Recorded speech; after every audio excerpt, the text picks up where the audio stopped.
Assalamualaikum warahmatullahi wabarakatuh. Saya Robi Alamsyah, NIM 19046. Jadi pada kesempatan kali ini saya akan memberi sebuah tutorial untuk melakukan clustering dengan metode K-means menggunakan Orange Data Mining.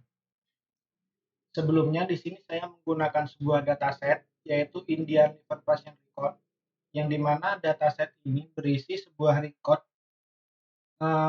penduduk India yang mengidap penyakit liver atau tidak.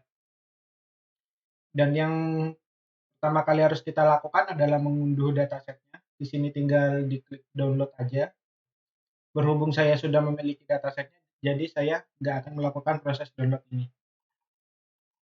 Oke, selanjutnya kita akan masuk ke software Orange Data Mining. Jadi di sini kita akan melakukan proses clustering menggunakan K-means pada dataset Indian Liver Patient yang barusan kita download. Langkah pertama, kita akan melakukan import terhadap data tersebut menggunakan CSV file import. Dan ketika sudah tampil di bagian editor sini, kita double klik aja, kemudian kita arahkan ke dataset yang akan kita import. Jadi di sini sudah ada Indian Liver Patient.csv, ini tinggal kita import aja. Kita klik open, kemudian akan tampil di sini isi dari dataset tersebut. Jadi ada kolom umur, gender, total bilirubin, direct bilirubin, dan lain sebagainya. Kita klik OK di sini, kemudian kita close saja. Dan untuk melihat isi datanya, di sini kita tinggal tarik panah seperti ini menggunakan data table.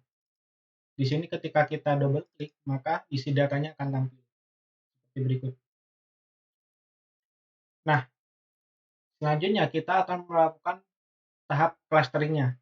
Nah, karena di sini kalau kita perhatikan ada beberapa kolom.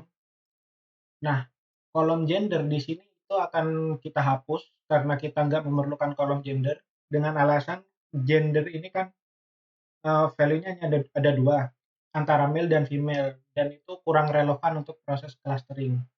Jadi kita akan mengignore si kolom gender ini dengan cara pada bagian CSV file import ini kita tarik panah lagi, kemudian kita pilih select columns. Nah, di sini kita akan mengignore kolom gender. Ini aslinya seperti ini. Karena kita akan mengignore-nya, kita geser kolom gender ke bagian ignored. Kita close, kemudian kalau kita cek lagi menggunakan data table, maka kolom gender sudah hilang di sini. Oke. Nah, selanjutnya untuk proses clusteringnya, di sini saya akan menggunakan sedikit bantuan menggunakan coding karena kita perlu kita perlu tahu berapa nilai pasti dari centroid pada dataset berikut. Jadi di sini kita akan melakukan sedikit proses coding. Saya menggunakan Google Colaboratory. Oke, yang pertama di sini akan saya import terlebih dahulu dataset Indian Liver Patient.csv yang merupakan dataset yang sama dengan yang kita gunakan pada Orange. Jadi di sini akan saya import menggunakan Pandas.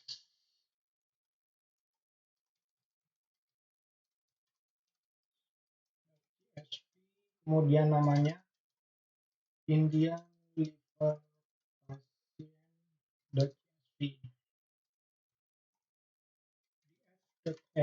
Kemudian untuk menampilkan isi datanya di sini menggunakan df.head. Itu akan menampilkan 5 data pertama. Seperti berikut. Nah, isi datanya sama persis dengan apa yang kita gunakan pada Orange Data Mining ini. Nah, kemudian kita akan melakukan drop pada kolom gender karena itu nggak akan kita gunakan. Jadi kita tambah satu code lagi di sini. Kita df drop gender, di mana gender ini adalah sebuah kolom, berarti aksis sama dengan kita cek lagi menggunakan df. Oke, kolom gender sudah hilang. Dan kemudian di sini kita perlu melakukan proses pengecekan apakah ada missing value atau enggak. Jadi di sini kita cek menggunakan df is null, kemudian sum. Jadi fungsi ini untuk menjumlahkan ada berapa missing value pada setiap kolomnya. Oke, untuk kolom yang lain selain albumin and globulin ratio itu nggak ada missing value, dan khusus untuk kolom ini itu terdapat 4 missing value. Maka dari situ kita perlu melakukan proses imputasi terlebih dahulu. Begitu juga dengan yang ada di software Orange-nya. Jadi di sini pada bagian select column kita tarik panah lagi, kemudian kita pilih input untuk melakukan proses imputasi. Nah, proses imputasi akan dilakukan pada kolom albumin and globulin ratio menggunakan nilai rata-rata average-nya.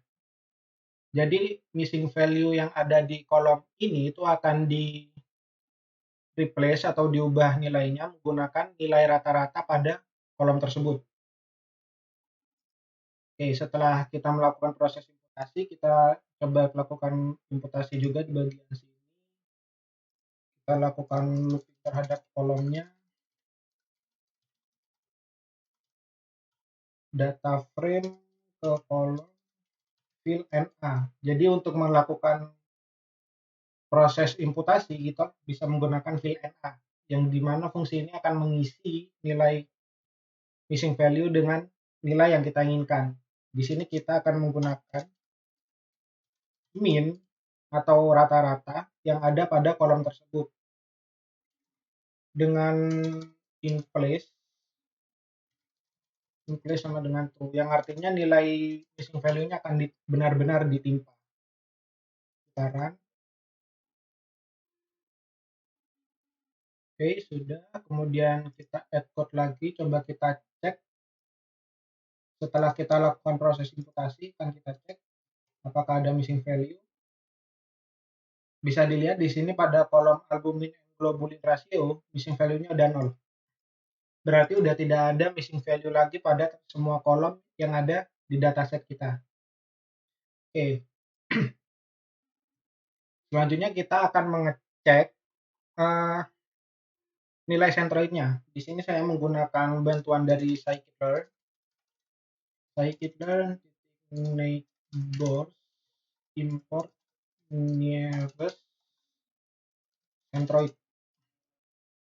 Jadi supaya kita benar-benar bisa mendapatkan berapa jumlah klasternya, jadi di sini kita perlu tahu terlebih dahulu ada berapa centroid pada data tersebut, di mana jumlah centroid adalah jumlah klaster pada data itu. Nah, di sini kita perlu pisah dulu atribut dan target dari data frame yang kita punya atau dataset yang kita punya. Dan di sini untuk atributnya akan saya simpan ke variabel x, di mana kolom atribut itu adalah semua kolom selain kolom dataset. Jadi dataset ini adalah kolom targetnya, di mana 1 itu berarti pasien tersebut mengidap liver, dan kalau value-nya 2 itu berarti pasien tersebut tidak mengidap liver. Jadi di sini kita ambil kolom dari dataset selain kolom dataset tadi. Jadi kita ambil df.drop, kita hapus kolom dataset dengan aksi sama dengan 1. Dan untuk nilai y ini adalah targetnya. Jadi kita ambil df kolom dataset ini. Oke, kemudian kita akan membuat objek dari nearest centroid. Di sini saya kasih nama nc aja. Kemudian nearest centroid. Untuk melakukan proses pencarian centroidnya, kita bisa menggunakan fungsi fit yang ada di dalam nearest centroid. Jadi kita panggil objeknya nc.fit, dan di mana di sini ada 2 parameter, yaitu x dan y, di mana x adalah atributnya, dan Y itu adalah targetnya. Jadi di sini kita ambil X dan Y. Dan kalau kita cek nilai sentroidnya, itu menggunakan total sentroid, panjang sentroidnya jadi sentroid. Nah, dengan begitu di sini kita tahu kalau di dataset tersebut ada 9 sentroid, yang artinya ada 9 cluster. Nah, untuk melakukan proses clusteringnya, kita kembali ke Orange. Setelah kita melakukan imputasi data yang tadi, kita cek lagi, eh, kita langsung ke Kaminsnya aja. Jadi kita langsung melakukan proses clustering menggunakan Kamins. Nah, setelah kita melakukan proses clustering, di sini kita ubah number of clusternya sesuai dengan nilai sentroid yang sudah kita temukan barusan. Jadi di sini ada 9 cluster sesuai dengan nilai sentroidnya. Kemudian kita cek plotnya menggunakan scatter plot. Dan kalau kita double klik, maka hasil clusteringnya seperti ini. Dengan nilai X itu adalah umur dan nilai Y-nya adalah total protein. Dan ini juga kita bisa ubah-ubah nilai sumbu X dan sumbu Y-nya. Misalkan untuk sumbu X kita ganti dengan total bilirubin, maka dia akan jadinya seperti ini. Dan X-aksisnya kita misalkan ubah dengan albumin, maka dia akan berubah seperti ini. Nah, dan di sini bisa dilihat kalau di sini ada dari C1 sampai C9, yang artinya di sini ada 9 klaster, di mana klaster tertinggi itu ada di sini. Itu berarti ada di C2, klaster kedua, dengan nilai umur 30 dan total protein 99,6. Dan terendahnya itu ada di sini. Itu masuk ke klaster C1. Jadi di sini itu nilainya adalah umur 75 dan total proteinnya 2,7. Dan di sini juga kita bisa cek berdasarkan targetnya. Jadi klaster yang nilainya 2 atau dataset dengan nilai 2 itu berarti pasien yang tidak mengidap liver, dan yang satu itu berarti yang mengidap liver. Baik, sekian sedikit tutorial mengenai Cummins clustering menggunakan Orange Data Mining. Terima kasih. Wassalamualaikum warahmatullahi wabarakatuh.